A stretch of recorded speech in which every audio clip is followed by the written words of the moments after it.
Go ahead, grab a pen and notepad because today I'll be providing the roadmap to achieve your goals in 2024. In fact, if you want to transform your life at any point, you just need 2 things. Can you guess what these are? Well, the first one is the will and the second one is the way. Seems obvious, right? But the thing is, complex behaviors usually require both. Here's an example of how you can harness the will and the way to achieve your goals. Let's use one of the most common resolutions: to exercise more. First of all, we need to make this goal a bit more specific. It's always best to know exactly what you're working towards. So let's update this to exercise moderately for 150 minutes weekly. When possible, it's best to break these goals down into smaller tasks for each day. For instance, you could decide to do cardio on Monday or strength training on Wednesday. Just make the vision as clear as possible. Now let's establish the action plan. Listen to this. When creating your action plan, I want you to decrease friction as much as possible. Essentially, you have to streamline the process to make it as easy as possible for you to stick to your goals. Take a close look at your current routine and lifestyle. What are your daily commitments?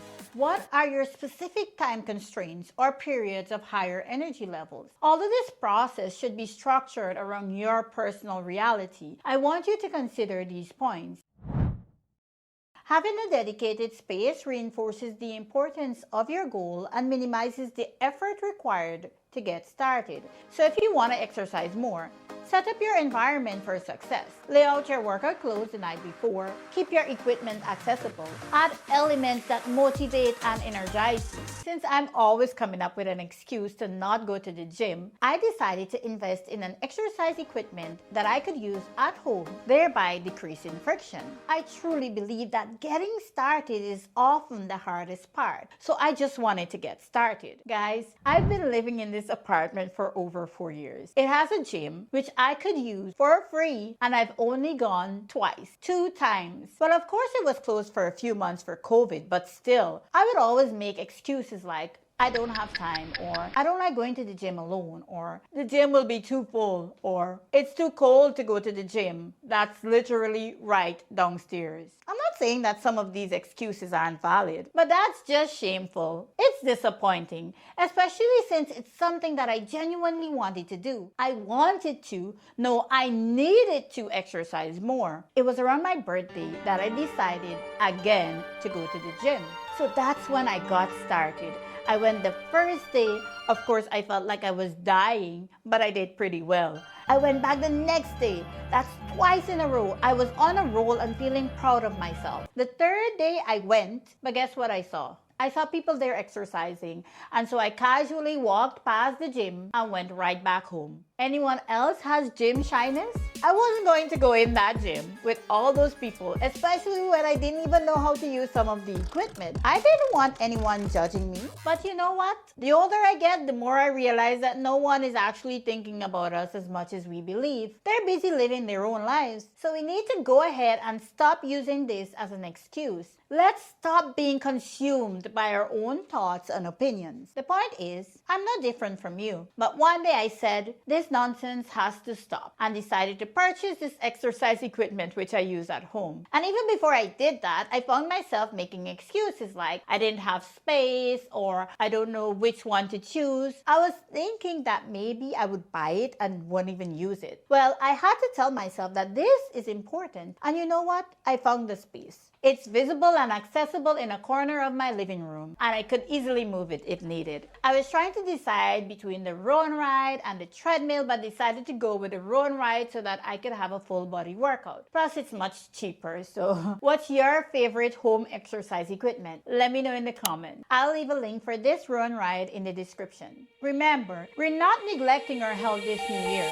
We're finding a way to make it possible. You don't have to choose the same route like I did. Maybe your choice to decrease friction could be getting an exercise buddy or paying for a gym membership. Maybe it could be getting a personal trainer if that's feasible for you. You'll never regret investing in your health. As I mentioned in my video on this will actually improve your health, look for small opportunities to achieve your goals. So if your goal is to exercise more, consider using the stairs more often or going for walks instead of driving when possible. Every little bit counts.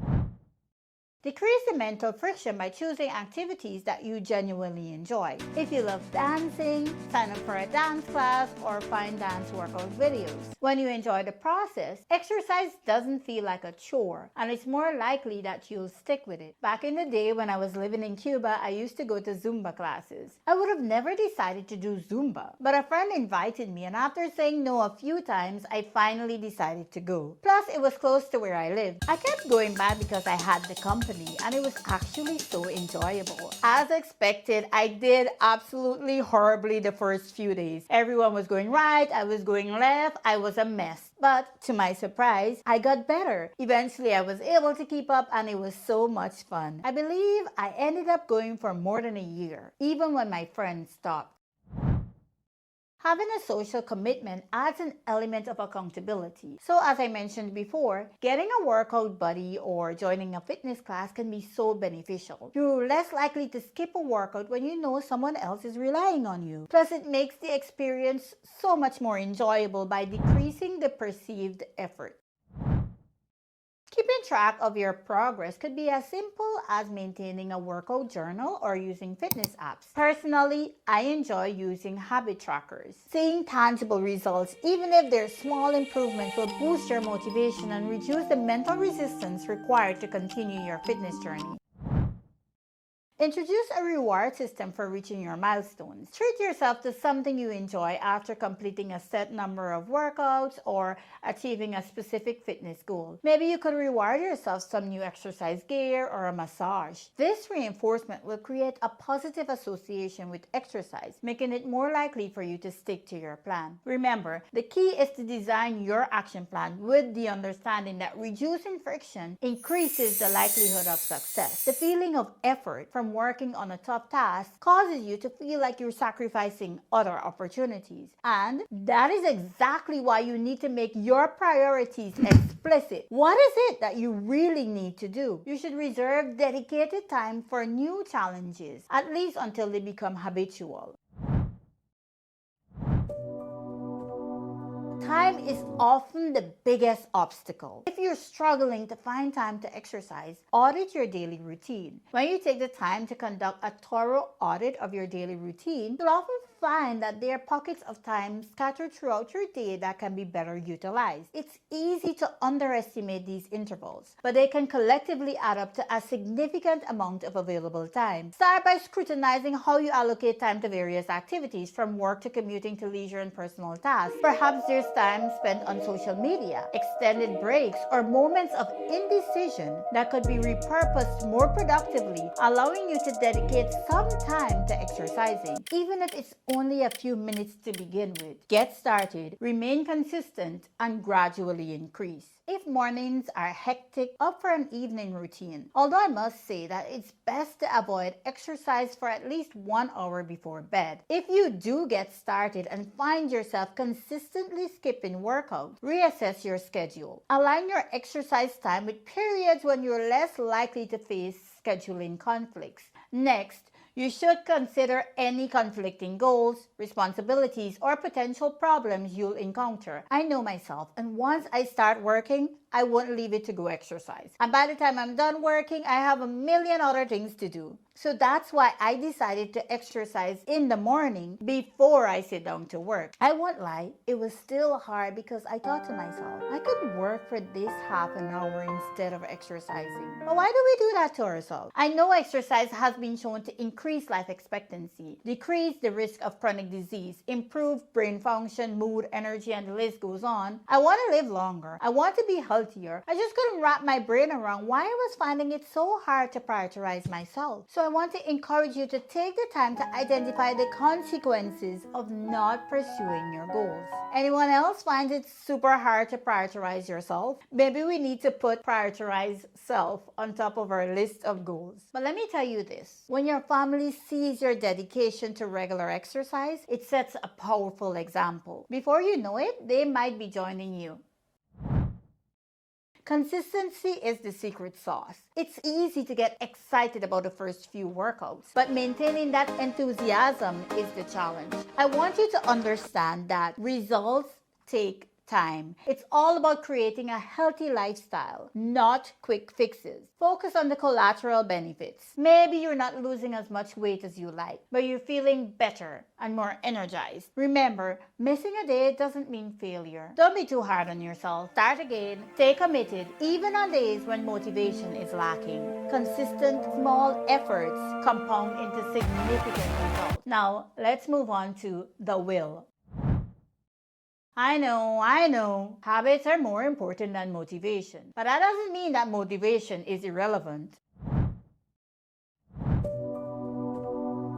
Picture this. You wake up feeling groggy, debating whether or not to hit the snooze button or go for that morning run. In this moment, I want you to remember your why. I want you to find your motivation. It could be a fitness role model, a favorite workout playlist, or envisioning your health benefit. Create a visual reminder, a photo, a quote that sparks inspiration when your will is wavering.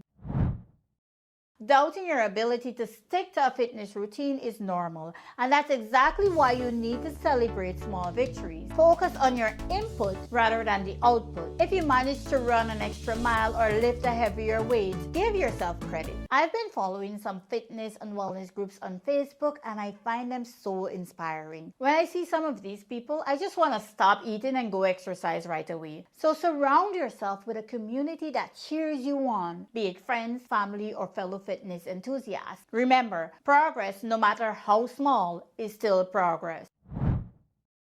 If you set an unrealistic goal, like exercising for 2 hours every day, burnout is inevitable. Instead, start with achievable targets. Perhaps commit to 3 30-minute exercise sessions a week and gradually increase. Realistic goals build confidence, which fuels your determination to achieve more. However, let me take a moment here to remind you that the World Health Organization's recommendations for healthy adults aged 18 to 64 years is 150 to 300 minutes of moderate intensity physical activity, or 75 to 150 minutes of vigorous intensity physical activity, or some equivalent combination of moderate intensity and vigorous intensity aerobic physical activity per week. The problem with goals is that we often set them either too high or too low. And when we fail to meet them, we feel really bad about ourselves and become even more discouraged. That's why so many of us give up on our New Year's resolutions by January 14. But if you think of life as a journey instead of a to-do list, then this kind of thinking is less likely to happen because it's more about the process rather than the outcome, something that mindfulness excels at. Remember, you don't need to wait until the new year to make a resolution. And even if you've made resolutions in the past and didn't achieve your goals, be thankful for life and for the ability to pass those purposeful goals over to the next year. Before you go, here's a litmus test to help you decide whether or not you should move forward with your resolution. I want you to ask yourself these questions. Do I have a purposeful reason, not frivolous, for wanting to make this change? Am I committed enough to make a change in the next year? Do I have a good enough reason to keep me from stopping when it gets hard? Can I take the steps necessary to achieve my goals? Do I have someone to help keep me accountable? Once you've decided to pursue a goal, I want you to get a start date. Setting a start date creates a sense of urgency and commitment to the goal, helping to avoid procrastination. It also provides a clear timeline for planning and preparation, which can increase the likelihood of success. Remember not to put your start date too far ahead though. We don't want to lose our motivation before we begin or even forget about the goal. Goal planning is challenging, so consider grabbing my goal guide and planner. This guidebook walks you through the entire process of goal setting, from understanding understanding the advantages and disadvantages of goal setting to monthly tracker pages. This journal has prompts to help you get started, as well as tips for staying focused on what's important. Whether your goal is to exercise more or conquer another challenge, the formula remains the same: the will and the way. Plan your goals strategically, manage your time effectively, and stay consistent. Cultivate the will by finding inspiration, overcoming self-doubt, and setting achievable goals. Transforming your life is within your reach. So get your will, pave your way, and go out and make this year the year where you not only set goals but crush them. Now go ahead and check out this video next.